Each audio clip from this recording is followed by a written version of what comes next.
Next9 news में। आज के इस खास प्रोग्राम में हम बात करने वाले हैं प्रियंका गांधी और साथ ही साथ प्रशांत किशोर को लेकर, क्योंकि अक्सर हमने देखा है कि प्रियंका गांधी और प्रशांत किशोर की जो जुगलबंदी है वो देखने को मिलती है और साथ ही साथ बहुत सारी खबरें प्रशांत किशोर को लेकर सामने आई थी। एक समय था जो वो किसी भी पार्टी में नहीं थे, लेकिन एक बेहतरीन रणनीतिकार के तौर पर वो अच्छे माने जाते हैं। वहीं पर खबर जब सामने आई कि कांग्रेस में आएंगे प्रशांत किशोर, जो जिसको लेकर बहुत सारी पार्टियां अपनी अपनी बातें रखने लगी थी, लेकिन वहीं पर यह फैसला लिया गया प्रशांत किशोर की तरफ से कि नहीं, वो किसी पार्टी में नजर नहीं आएंगे।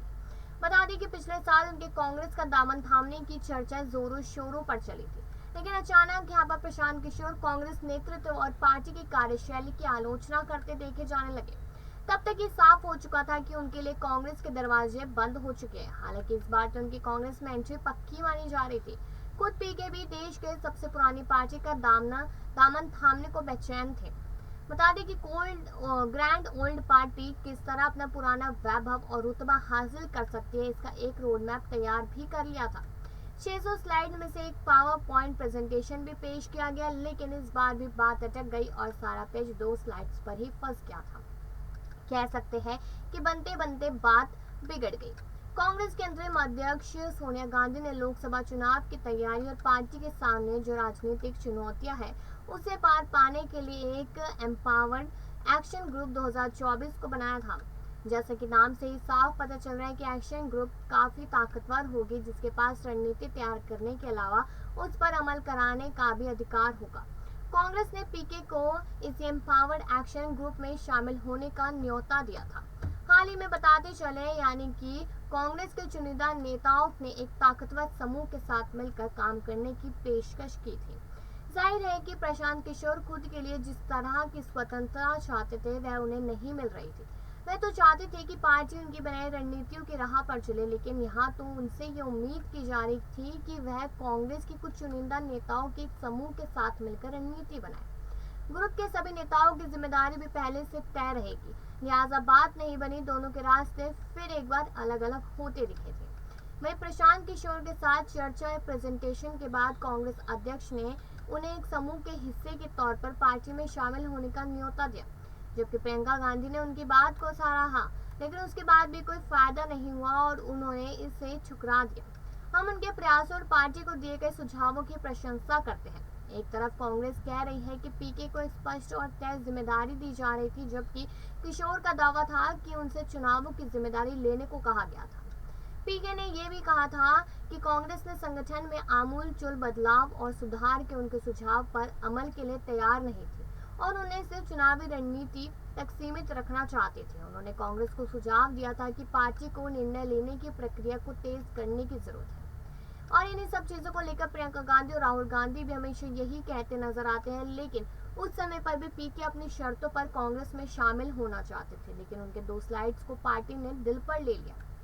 एक तरफ कांग्रेस कह रही है कि पीके को स्पष्ट और तय जिम्मेदारी दी जा रही थी, जबकि किशोर का दावा है कि उनसे चुनावों की जिम्मेदारी लेने को कहा गया था।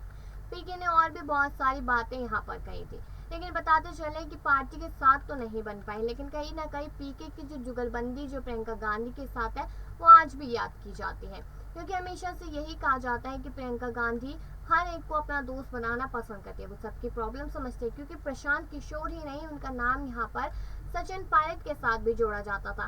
कहते हैं कि वो भी बहुत अच्छे दोस्त हैं, क्योंकि जब उदयपुर में जो चिंतन शिविर हुआ था तो उस दौरान सबने देखा था कि किस तरीके से जो गुट थे, जो लोग थे, जो नेता थे वहाँ पे, वो 2 गुटों में बंटते नजर आए। एक यहाँ पे प्रमोद कृष्णम का गुट जिसमें प्रियंका गांधी को का नाम लिया जा रहा था, तो वही दूसरा गुट जो अशोक गहलोत का था उसमें राहुल गांधी का नाम लिया जा रहा था। और क्यों? क्योंकि राष्ट्रीय अध्यक्ष बनाने के लिए। लेकिन कहीं ना कहीं प्रियंका गांधी भी यही चीज चाहती है कि किसी यूथ नेता को ही आगे मौका देना चाहिए, किसी यूथ को मौका देना चाहिए, ना कि सिर्फ गांधी परिवार में ही घुल मिलकर रह जाना चाहिए। बता दें कि एक स्लाइड में पीके ने प्रियंका गांधी वाड्रा को राष्ट्रीय अध्यक्ष बनाने का सुझाव भी दिया था। कहीं ना कहीं प्रशांत किशोर चाहते थे कि प्रियंका गांधी राष्ट्रीय अध्यक्ष बने।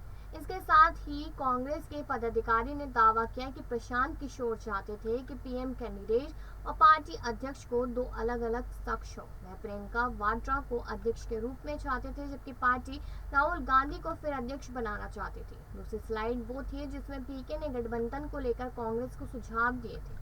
किशोर चाहते थे कि कांग्रेस बिहार, महाराष्ट्र और जम्मू कश्मीर जैसे अहम राज्यों में अपने पुराने सहयोगियों को झटक दे, लेकिन ये बातें भी कहीं ना कहीं हजम नहीं हुई कांग्रेस पार्टी को। कांग्रेस पार्टी के जो लोग हैं जो आपस में ही बढ़ जाते हैं, जो हमेशा देखा जाता है, तो वही चीज़ हमने अब भी देखी कि किस तरीके से दो गुटों में बढ़ गए और कहा जा रहा था कि ये और ये राष्ट्रीय अध्यक्ष हो।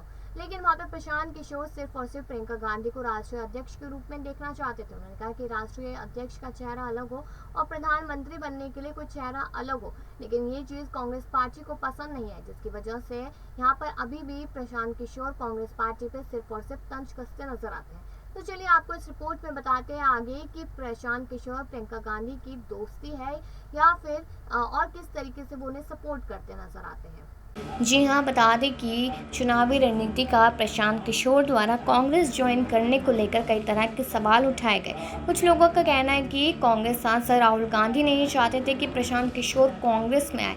इस तरह के कई कयास लगाए जा रहे थे। बताते चले आपको कि उन्होंने कांग्रेस, पीएम नरेंद्र मोदी और बीजेपी के अलावा कई विषयों पर खुलकर बात की है। इस दौरान उन्होंने बताया कि वह कांग्रेस का मतलब केवल गांधी परिवार समझते हैं। इसके साथ प्रशांत किशोर ने कहा कि कांग्रेस का मतलब कांग्रेस के अध्यक्ष, कांग्रेस के पूर्व अध्यक्ष और कांग्रेस के महासचिव। कहते हैं कि बंगाल विधानसभा चुनाव के बाद उन्होंने सबसे पहले गांधी परिवार से ही बात की थी। आगे कहते हैं कि जब उनसे पूछा गया कि प्रियंका गांधी आपकी सबसे अच्छी दोस्त हैं, तो उसके जवाब में कहते हैं कि वह मेरी कैसे अच्छी दोस्त हो सकती है। दोस्ती बराबरी के लोगों के साथ होती है और यह बहुत बड़े लोग हैं, हमारी क्या ही औकात है उनसे दोस्ती करने की। इस तरीके की बात कहते आए नज़र। लेकिन हम जिस तरीके से आपको बता चुके हैं कि वो राष्ट्रीय अध्यक्ष की मांग सिर्फ और सिर्फ यहाँ पर प्रियंका गांधी के लिए ही करते नज़र आ रहे थे, तो ये दोस्ती का ही फ़र्ज़ था। आगे अपनी बात को बढ़ाते हुए कहते हैं कि मैं गांधी परिवार से दोस्ती किस तरह से उम्मीद कर सकता हूँ। प्रशांत किशोर कहते हैं कि मेरी कोई ज़रूरत उनको समझ में आई होगी, इसलिए उन्होंने मुझसे बात की। अगर मेरी ज़रूरत उनको ना होती तो कहाँ गांधी फैमिली और कहाँ पर प्रशांत किशोर। इस दौरान उन्होंने देश के पूर्व प्रधानमंत्री राजीव गांधी का एक किस्सा भी साझा किया। कहते हैं वहीं प्रधानमंत्री नरेंद्र मोदी को लेकर पूछे गए एक सवाल से जवाब में उन्होंने कहा कि अगर वह मुझे बुलाते हैं तो मैं उनसे मिलने ज़रूर जाऊंगा। प्रशांत किशोर ने बिहार के मुख्यमंत्री नीतीश कुमार के विषय पर पूछे गए सवाल में जवाब और चुटकी लेते हुए कहा कि जब मैं उनकी पार्टी में था तो उनके ज़्यादा विधायक थे और अब कितने। तो यहाँ पर कहीं ना कहीं यही चीज़ देखने को मिल रही है, यही चीज़ सुनने को मिल रही है कि अपनी दोस्त मानते थे, इसलिए राष्ट्रीय अध्यक्ष के लिए उन्होंने बोला, लेकिन उसके बावजूद भी अब वो कहते नज़र आ रहे हैं, यहाँ पर उनकी साफ साफ नाराज़गी दिखाई दे रही है। इसलिए वो कहते नज़र आ रहे हैं कि मेरी क्या ही औकात है जो मैं प्रियंका गांधी या फिर गांधी परिवार में से किसी का भी दोस्त होऊंगा या फिर वो मेरे दोस्त होंगे। इस तरीके की बात यहाँ पर प्रशांत किशोर लगातार कहते नज़र आ रहे हैं। लेकिन ऐसा लगता है कि प्रशांत किशोर कांग्रेस पार्टी से काफ़ी ज़्यादा नाराज़ हुए और दोबारा से अब कांग्रेस पार्टी की तरफ मुड़कर भी नहीं देखेंगे। तो आपको क्या लगता है कमेंट सेक्शन में ज़रूर बताइएगा और बाकी ऐसी खबरों के लिए देखते रहिए नेक्स्ट 9 न्यूज़।